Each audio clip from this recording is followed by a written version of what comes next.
The rhythmic hum of the building, the low murmur of conversations, the scent of fresh coffee, for the first time in years, these were the sounds and smells of belonging. 3 months at TechNexus Solutions, following the collapse of a startup I'd poured everything into, felt like a lifeline. This was stability, interesting work, a place where my efforts felt valued, not precarious. Every morning, I navigated my way to level 2 of the company garage, a labyrinth of concrete pillars and yellow striped squares, indistinguishable from one another. I'd pick one, park, and ascend to my new professional home. One unremarkable Tuesday, I chose a spot like any other. Unmarked, unreserved, just a segment of floor. 8 hours later, the sun had dipped below the horizon, and I found my car waiting, a small white rectangle tucked under its wiper blade. This is my spot. Move or get towed. Block letters, stark black Sharpie on copier paper. No name, no explanation. I stood there, note clutched in hand, scanning the empty level, half expecting a hidden camera, a prankster to leap out laughing. That night, the employee handbook on my phone confirmed it. TechNexus operated on a first-come, first-served parking policy. No assigned spots. I crumpled the paper, tossed it into my backpack. Some petty power play, I decided. I'd park where I pleased.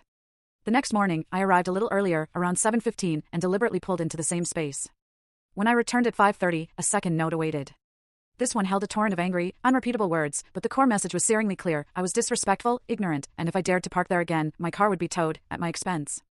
Clipped to it, a Polaroid, a grainy, irrefutable image of my license plate, captured from directly behind my bumper. Someone had been there, watching, waiting. My stomach hollowed out. This wasn't a prank. This was a threat. The next day, still reeling, I approached Chloe, the quiet designer in the cube adjacent to mine. The instant I described the parking spot, her face subtly tightened. "Oh, no," she murmured, her voice barely audible. "That's Mark's spot." "Mark who?" "Mark Jensen. Senior engineer. He's been with us, maybe 15 years? Parks there every single day. But it's not assigned." She sighed, a quick, almost imperceptible release of air. "I know. But he thinks it is. Everyone knows not to park there. Why doesn't he just get a designated spot, then?" Chloe offered a small, helpless shrug. "I don't think they assign spots below director level, but Mark he acts like he owns it. Others have tried parking there, and he just loses it. So everyone just gives in? It's just easier than the alternative," she concluded, eyes briefly flicking away. Later that afternoon, clutching the 2 damning notes, I found my manager, Sarah. She scanned the first, then the second, and a small, almost amused laugh escaped her. "Mark? Oh, that's classic. Look, just park somewhere else. It's really not worth getting into it with him. It's a public spot, Sarah.